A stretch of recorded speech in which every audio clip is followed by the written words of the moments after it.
তোমাদের সাথে আজকে মাটনের রেসিপিটা আমি শেয়ার করছি, আমি কিভাবে মাটনটা বানাই। দেখো, আলু দিয়ে দিলাম, ভেজে তুলে রেখে দেবো সাইডে। দেখো, আমি তো প্রপার মানে সেফ নয়, আমি আমার মতো করে বানাচ্ছি, সেটাই তোমাদের সাথে শেয়ার করছি।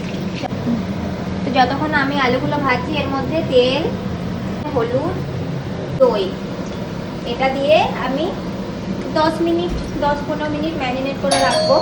কিছু গোটা গরম মশলা এটা দিয়ে দিলাম তেলের মধ্যে, আর একটু দেবো হচ্ছে কাঁচা লঙ্কা, চেরা কাঁচা লঙ্কা ফোড়নে দিলাম। এর মধ্যে দিলাম হচ্ছে পেঁয়াজ।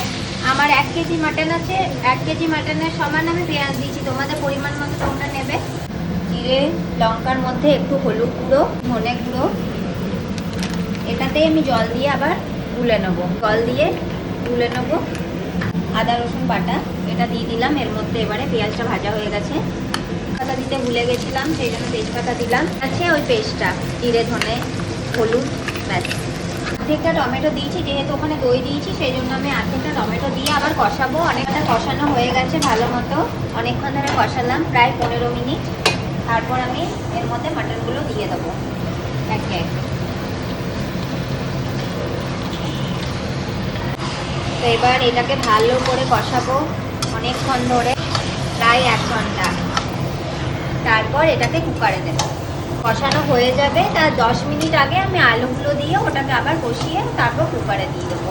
এর মধ্যে চলে যাচ্ছে এবারে গরম মশলা, পুরো গরম মশলা, একটু নুন দিলাম। তো দেখো, আমি আলুগুলো দিয়ে দিলাম, ভাজা আলুগুলো এর মধ্যে 1 মিনিট কষিয়ে এর মধ্যে কুকারে দিয়ে দেবো।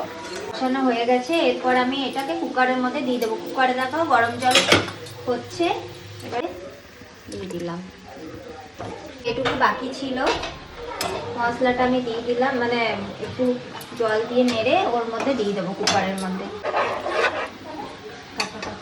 এই যে জলটা এর মধ্যে দিয়ে দিলাম, এর মধ্যে চলে যাবে একটু ঘি, সামান্য পরিমাণে একটু ঘি, আর দেবো না।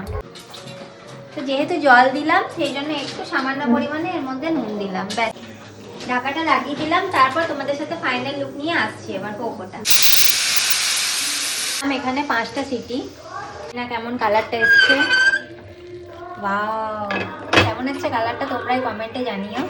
দারুণ এসছে কালারটা, তাই না? দারুণ। এবার খেয়ে বলবো কেমন হয়েছে। তো এটাই হচ্ছে মাটনের রেসিপি, আমি এভাবেই মাটনটা বানাই। যখন বানাই আমি তো শুকনো লঙ্কা কিছু ইউজ করি না, তোমরাও বানাতে পারো এভাবে, খেতে খুব টেস্টি হয়। চলো টাটা।